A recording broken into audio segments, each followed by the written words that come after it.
saudaraku, apa yang dimaksud dengan tipuan gaib fasik itu? Apa bermacam-macam?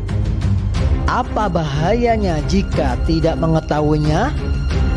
Apa bisa terseret mereka terus-menerus?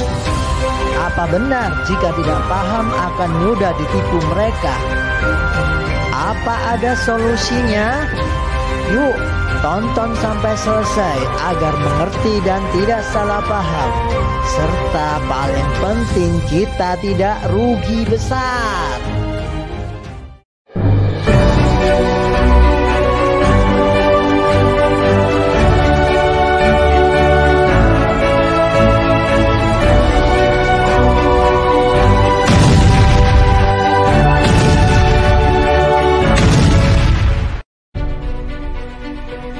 Assalamualaikum warahmatullahi wabarakatuh.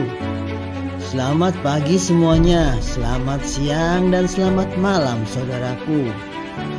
Kita ketemu lagi di channel Pondok Kolbu Al-Kausar, saluran channel pengenalan diri untuk meraih ridha Allah Subhanahu wa Ta'ala. Definisi pembahasan kali ini kita akan membahas macam-macam tipuan gaib fasik pada orang-orang beriman. Apa definisinya? Bagaimana caranya? Dan seperti apa cara menanganinya? Rugi jika tidak mengetahuinya. Jangan sampai dicap orang yang terus-menerus terikat sibuk pada urusan dunia saja, terutama urusan bisnis, sehingga sering meninggalkan tugas utamanya, yakni beribadah dan zikrullah. Macam-macam tipuan gaib fasik. Definisi tipuan gaib fasik adalah suatu bentuk pemandangan atau bisikan atau kemampuan yang melalaikan atau mengalihkan niat tujuan semua perbuatan, terutama amal ibadah, agar tidak menuju Allah Subhanahu wa Ta'ala. Karena hanya Allah lah yang kita tuju dan hanya ridha Allah lah yang kita cari. Pandangan spiritualis Islam, tipuan gaib fasik yang terhubung dengan Raja Iblis ini dianggap sebagai ujian bagi orang yang taat dalam menjalankan ajaran agama. Padahal belum tentu, iya kan? Para spiritualis sering mendiskusikan atau tadabur ilmu tentang berbagai macam tipuan gaib fasik yang dapat mempengaruhi ketaatan beribadah. Tipuan gaib fasik pada orang muslim yang taat.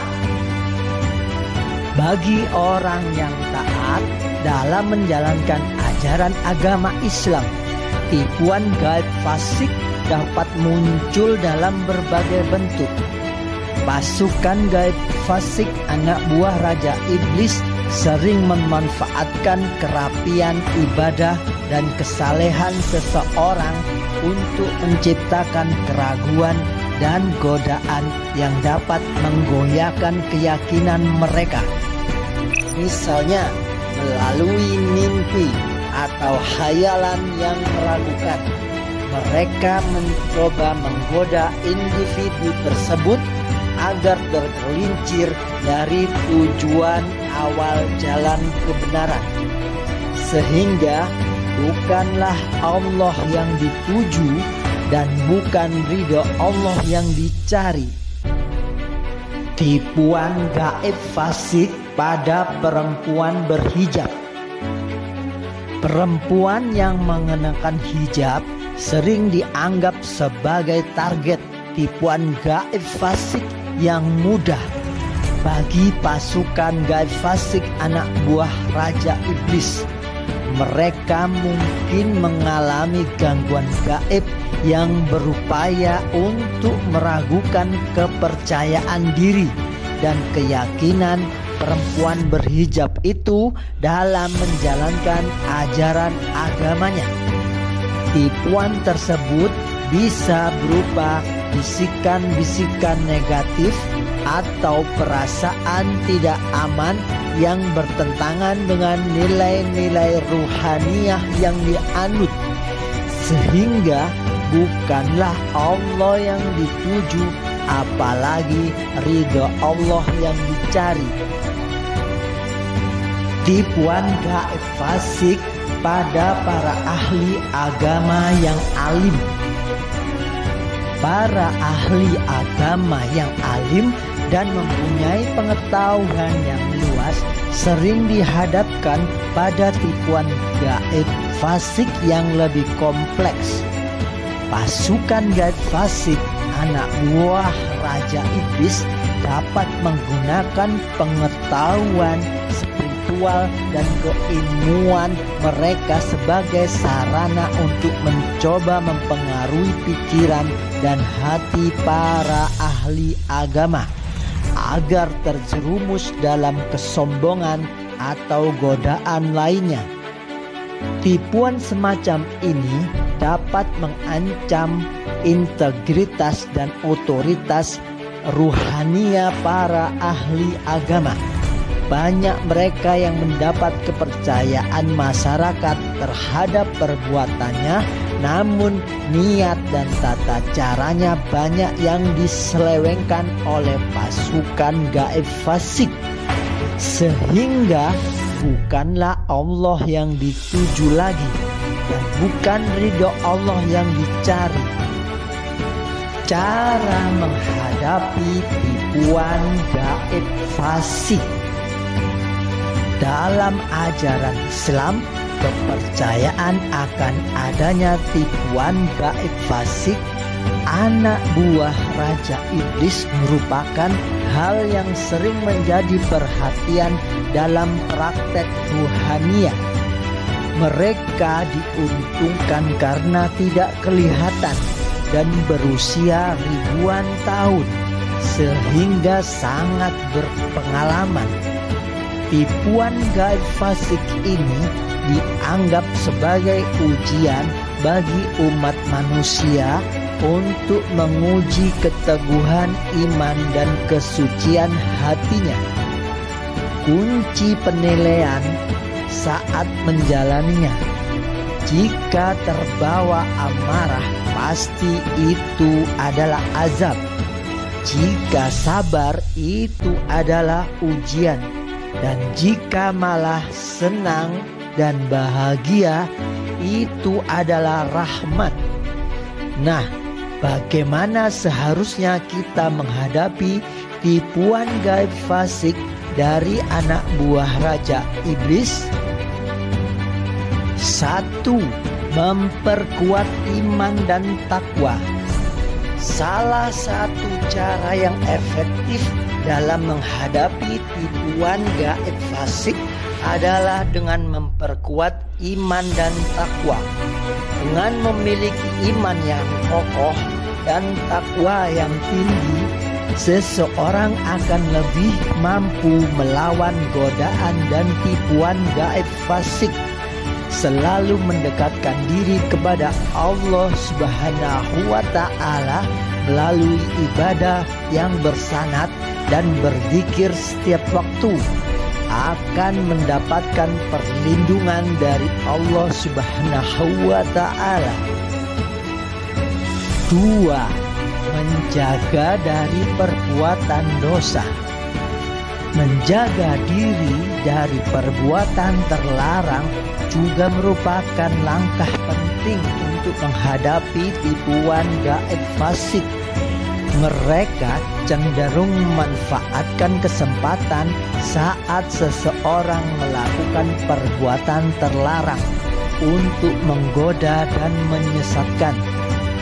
Dengan menjauhi perbuatan dosa dan selalu berada dalam naungan kebaikan, dapat mengurangi resiko menjadi korban tipuan gaib fasik. Perbanyaklah puasa yang bersanad untuk mengekang nafsu nafsu amarah, tingkatan nafs yang paling bawah, sampai muncul nafs mutmainah, jiwa-jiwa yang tenang, agar nanti bisa kembali pulang saat di akhir. 3. Mengasah kemampuan dengan terus belajar.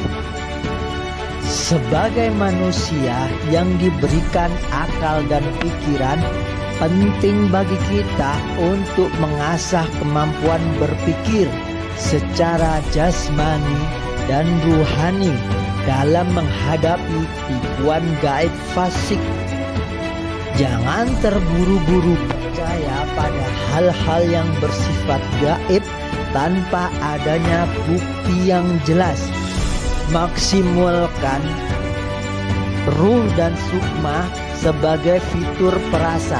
Selalu evaluasi setiap pengalaman spiritual dengan logika dan akal sehat agar terhindar dari tipuan yang dapat merugikan. Makanya ada kata-kata mutiara, belajarlah walau ke negeri Cina. 4. Menggali ilmu agama lebih mendalam. Memperdalam pengetahuan dan pemahaman terhadap ajaran agama Islam juga dapat membantu seseorang dalam menghadapi tipuan gaib fasik. Dengan memahami agama lebih dalam, ruhania akan hidup dan bangkit menyala sehingga tidak mudah tertipu. Apalagi jika Allah bukakan mata ruhani lebih terang sehingga mampu melihat apapun di balik suatu kejadian. Dalam video ini tadi kita sudah membahas beberapa hal terkait macam-macam gangguan gaib fasik dan cara menghalaunya. Tentunya jika gangguan semakin intens, ini menunjukkan bahwa arahnya sudah benar. Justru yang adem ayem tanpa gangguan itu harus curiga kenapa tidak diganggu. Apakah dibiarkan karena mereka sudah benar-benar melenceng? Mungkin saja itu istidraj, dibiarkan dalam kenikmatan semu duniawi. Nah, sebenarnya masih banyak yang harus diceritakan. Intinya ini semua kita bahas agar penonton punya gambaran bagaimana keadaan pasukan gaib fasik dalam membantu menjalankan tugas golongan iblis menggoda manusia. Tujuan kedua, agar kita semua bisa mempersiapkan diri sedini mungkin untuk menghadapinya. Jangan sampai menyesal, terlambat, terjerembab pada rayuan mereka. Inilah ruh manusia ketika di akhirat nanti berteriak-teriak ingin kembali ke dunia. Padahal ini mustahil. Sesuai ayatnya, ada banyak para ruh yang ingin kembali ke dunia lagi, walaupun sehari saja. Oke, jangan lewatkan video penting berikutnya. Penonton yang follow, saya doakan semoga sebagai langkah awal agar bisa masuk surga. Amin. Teruslah belajar, afala ta'qilun.